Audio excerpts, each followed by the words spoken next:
காலபுருஷ சக்கரத்தில் 2வது ராசியாக வலம் வரக்கூடிய சந்திர பகவானை ராசி அதிபதியை கொண்ட கடக ராசி அன்பு சொந்தங்களுக்கு வணக்கங்க.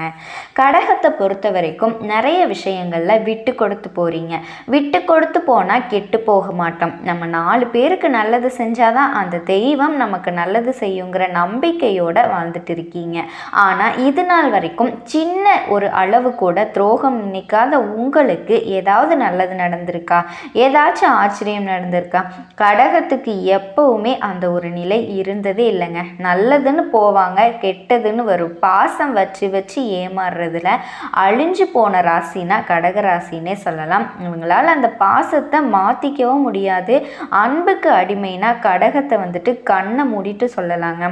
இப்படிப்பட்ட குணாதிசயங்களை கொண்ட கடகத்திற்கு தலைப்பை பார்த்துருப்பீங்க, தறிக்கெட்டு போப்பா அப்படின்லாம் இருக்கக்கூடாது. சொந்த உறவுகள்லாம் அப்படின்னு சொந்த உறவுகளை நினைக்கக்கூடிய அளவுக்கு வாழ்க்கை போயிட்டுருக்கு. இப்படி நினைக்கக்கூடிய சொந்த பந்தங்களுக்கு முன்னாடி கடக ராசிக்காரங்களை தடுத்து நிறுத்துறாரு சனீஸ்வர பகவான். அப்படி போகாத, இப்படி போ. இது நாள் வரைக்கும் உனக்கு கஷ்டத்தை கொடுத்துருக்கிறதுக்கு நானும் ஒரு காரணமாக இருந்திருக்கேன். உனக்கு அனுபவத்தை தான் கொடுத்து உன்னோட கஷ்டத்தை கொடுத்தேன்னு நினைக்காத. இனி நல்லா இருக்க போகிற அப்படின்னு சொல்லிட்டு ஒரு சில விஷயங்களை சனீஸ்வர பகவான் உங்களுக்கு உணர்த்துறதுக்காக வந்திருக்காருங்க. அதே மாதிரி நிறைய நல்ல விஷயங்கள்லாம் நடக்க போகுது. அதை நீங்கள் தெரிஞ்சுக்கிட்டால் போதும். இனி உங்கள் வாழ்க்கையில் துன்பம் இல்லாமலே போதுங்க.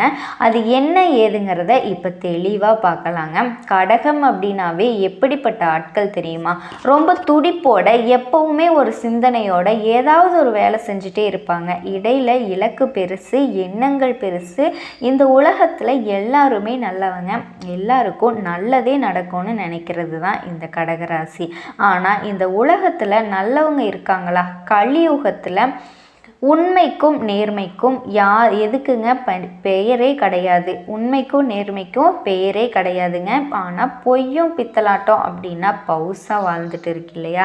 ஸோ இந்த சூழ்நிலையில் கடகத்திற்கு அடுத்தது வரக்கூடிய 138 நாட்கள் சனி பகவான் உங்களுக்கு ராஜாதி ராஜ வாழ்க்கையும் மகா பொற்காலத்தையும் கொடுக்க போகிறாரு.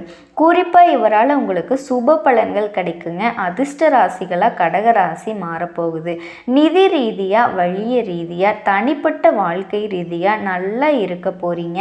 அதே மாதிரி அது என்னமா அப்படின்னா சனி பகவான் வக்ரகதியில் மாற போகிறாருங்க. ஒரு சிலருக்கு இந்த வக்ரகதினா தெரிஞ்சிருக்கும், ஒரு சிலருக்கு தெரியாமல் இருக்கும். வக்ரகதி அப்படிங்கிறது பின்னோக்கி நகரக்கூடிய ஒரு நிகழ்வுங்க.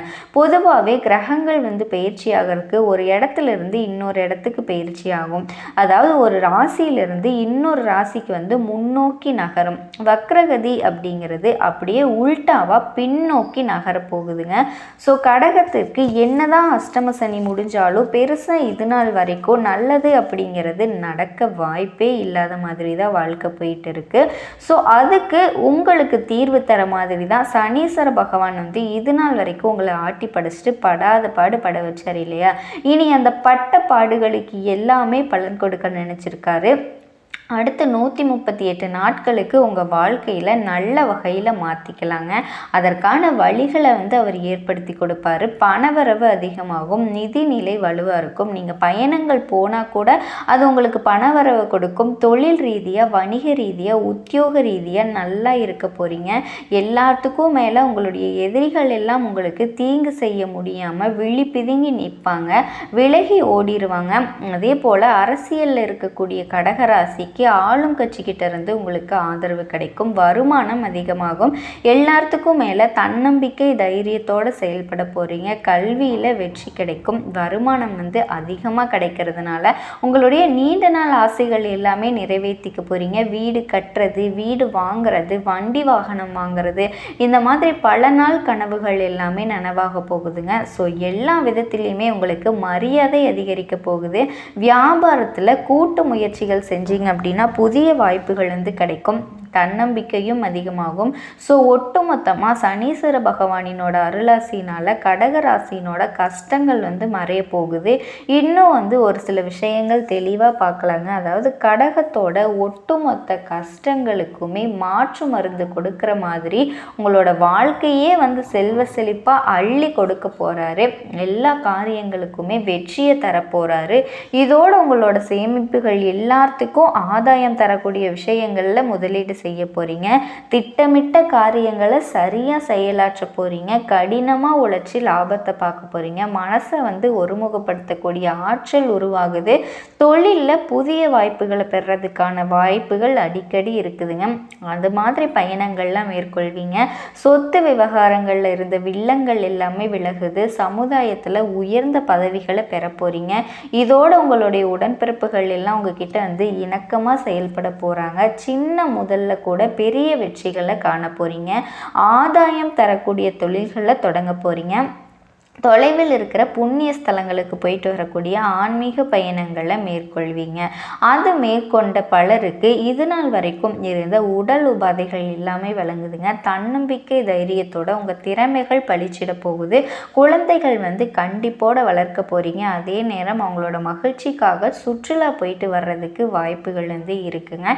எந்த ஒரு விஷயத்தையுமே இது நாள் வரைக்கும் குழப்பத்தோடு அணுகிட்டு இருந்த கடகராசிக்கு இனி பதட்டம் இல்லாமல் பயம் இல்லாமல் செயல்பாடுகள் எல்லாத்தையும் அழகாக செஞ்சு முடிக்க போகிறீங்க. அதே மாதிரி உங்களுடைய நெருங்கிய நண்பர்கள் உங்களை வந்து ஏமாற்ற முயற்சி பண்ணால் கூட சரி அவங்களாதான் குழம்பி போவாங்க. அதாவது கடகராசிக்காரர்களே, நீங்களே வந்துட்டு என்னை ஏமாத்து அப்படின்னு போய் நின்னாலுமே அவங்க வந்து உங்களை ஏமாத்துறாமல் சனி பகவான் தடுத்து நிறுத்திடுவார். இந்த சனீஸ்வர பகவான். இதோட இது நாள் வரைக்கும் கடகராசிக்காரங்க என்ன பண்ணீங்க? முன்னெச்சரிக்கை எதுவுமே கிடையாது, எந்த ஒரு திட்டமிடுதலும் கிடையாதுன்னு சுற்றிக்கிட்டு இருந்தீங்க. இனி உங்களுடைய செயல்பாடுகளில் முன்னெச்சரிக்கையை எடுத்து வைக்க போகிறீங்க. ஒரு விஷயத்தை மட்டும் இருந்து உசுரே போனால் கூட செய்யக்கூடாதுன்னு நினச்சிங்கன்னா, அதாவது எடுத்த காரியங்களை உங்கள் ரகசியங்களை யார்கிட்டையும் பகிர்ந்து கொள்ளக்கூடாதுங்க. மற்றபடி உங்களுடைய கருத்துக்களை எல்லாருமே ஏற்றுக்குவாங்க. அதுலேயும் எச்சரிக்கை உணர்வோடு தான் செயல்படுத்தணும். அதாவது நம்ம சொல்கிறதெல்லாம் கேட்குறாங்கப்பா அப்படின்னாவே போகுதுங்க. இந்த கடகராசிக்கு என்ன பண்ணால் கடகன்னு ஃபுல்லாமே சொல்லிடும். சொல்கிற வரைக்கும் இதுக்கு தூக்கமே வராதுங்க. ஆனால் பின்னாடி நிறைய ஏமாற்றத்தை சந்திச்சிருப்பீங்க. ஸோ அது வேணால் கொஞ்சமாவது வந்து விழிப்புணர்வோடு செயல்பட்டீங்க அப்படின்னா நல்லாயிருக்கும். அதே போல் கடினமான வேலையை கூட சுலபமாக செஞ்சு முடிக்க போகிறீங்க. வருமானம் சீராக இருக்கும். கடன் ஏற்படாது. கடனை வந்து இருக்கிற கடனை அடைச்சிருவீங்க. செய்யக்கூடிய தொழிலில் இருந்த போட்டிகளை சாதுரியமாக எதிர்கொள்வீங்க. தெய்வ வழிபாடுகளில் நம்பிக்கையோடு ஈடுபட போகிறீங்க. கையில் வந்து பணப்புழக்கம் நல்லா இருக்கும். அதே போல் அனாவசியமான செலவுகளை தவிர்க்கிறது உங்கள் கையில் தான் இருக்கும். உங்கள் நடை உடை பாவனைகள் எல்லாத்துக்குமே அழகு கொடுங்க. புதுசாக வண்டி வாகனம் வாங்கக்கூடிய யோகம் இருக்குது. எதிர்பாராத பயணங்களை அதிர்ஷ்ட வாய்ப்புகளை பெறுவீங்க. அதே போல் உத்தியோக பணிகளில் இருக்கீங்க அப்படின்னா கடினமாக உழைச்சாலும் அதுக்கு மேலே ஏதாவது ஒரு கொத்தாங்குறையை சொல்லிகிட்டே இருந்திருப்பாங்க. ஆனால் இனி அவங்களே நினச்சாலும் உங்களை கொத்தும் குறைகளை சொல்ல முடியாது. அந்த அளவுக்கு வாய்ப்பு இல்லாமல் போகும். அதே சமயம் சக ஊழியர்கள் உங்களுக்கு உறுதியாக நிற்பாங்க. இதை விட சிறப்பாக சொல்லணுன்னா, எப்பேற்பட்ட நெருக்கடியுமே சமாளிக்கக்கூடிய சாமர்த்தியசாலியாக வலம் வர போகிறீங்க. சிலருக்கு அலுவலகம் ரீதியாக வெளியூர் செல்லக்கூடிய வாய்ப்புகள் இருக்கும். வெளியில் தங்கி பணிபுரியக்கூடிய சூழ்நிலையும் உருவாகுதுங்க. அதே போல் அலுவலகத்தில் கடன் கிடைக்கிறதுக்கும் வண்டி வாகனம் வாங்கக்கூடிய வீடு கட்டுறதுக்கு யோகம் இருக்குது. வியாபாரிகளுக்கு கொடுக்கல் வாங்கல் விஷயங்களில் எந்த ஒரு குறையுமே இருக்காதுங்க. இருந்தாலும் கொடுக்கல் வாங்கலில் எப்போவுமே கடகராசி வந்து கொஞ்சம் கவனமாகவே இருக்கணும். கூட்டாளியை வந்து ஆலோசிச்சுட்டதுக்கு அப்புறமா தான் எந்த ஒரு விஷயத்துலையும் முதலீடு வந்து நீங்கள் செய்யணும். கூட்டு தொழில் போட்டிருக்க நீங்கள் தனியாக ஒரு முடிவு எடுக்காதீங்க. அதே போல் தேவைக்கு ஏற்ற மாதிரி பொருட்களை வாங்கி விற்க பாருங்கள். விலைவாசியை தெரிஞ்சுக்கிட்டு அந்த மாதிரி விலையை நிர்ணயித்து அதை வந்து நிறைவாக பெறுறதுக்கு வாய்ப்பு இருக்குது. அதே மாதிரி அரசியல்வாதிகளுக்கு எல்லாரையும் அரவணைச்சு போவீங்க. கட்சி மேலிடத்தில் உங்களுக்கு கனிவான பார்வை விழுகுதுங்க. உங்களுடைய கோரிக்கைகள் அனைத்துமே நிறைவேற போகுது, நிறைவேற்றி கொடுப்பாங்க. அரசு அதிகாரிகள்லாம் வந்து உங்களை அரவணைச்சு நடந்துக்குவாங்க. உங்களுடைய செல்வாக்கு தொண்டர்கள் மத்தியில் உயர்ந்து காணப்படும். மறைமுக எதிரிகள்லாம் வந்து இடம் தெரியாமல் ஒதுங்கி போயிடுவாங்க. கட்சியில் முக்கிய பெருமைகள் யாராவது இருக்காங்க அப்படின்னா அவங்க கிட்ட மனக்கசப்பு ஏற்படாமல் பார்த்துக்கோங்க. அதே மாதிரி மற்றவங்க கிட்ட பேசும்போது என்ன பேசுகிறோம் ஏது பேசணுங்கிறத ஒரு தடவைக்கு 2 தடவை யோசித்து நடந்துக்கங்க. உங்களுடைய உள்ளத்தை வந்து இது உற்சாகப்படுத்தும். சக கலைஞர்கள் வந்து உங்ககிட்ட நட்பாக பழகுவாங்க. அவங்கக்கிட்ட இருந்து உங்களுக்கு புதிய வாய்ப்புகள் எல்லாமே கிடைக்கும். சோம்பலுக்கு இடம் கொடுக்காம வரக்கூடிய வாய்ப்புகள் ஒவ்வொன்றையும் நல்லா பயன்படுத்திக்கோங்க. கடக ராசி அன்பு சொந்தங்களுக்கு நீடித்த உழைப்பும் நிலைத்த செல்வமும் பெற்று வாழ்க வளமுடன்.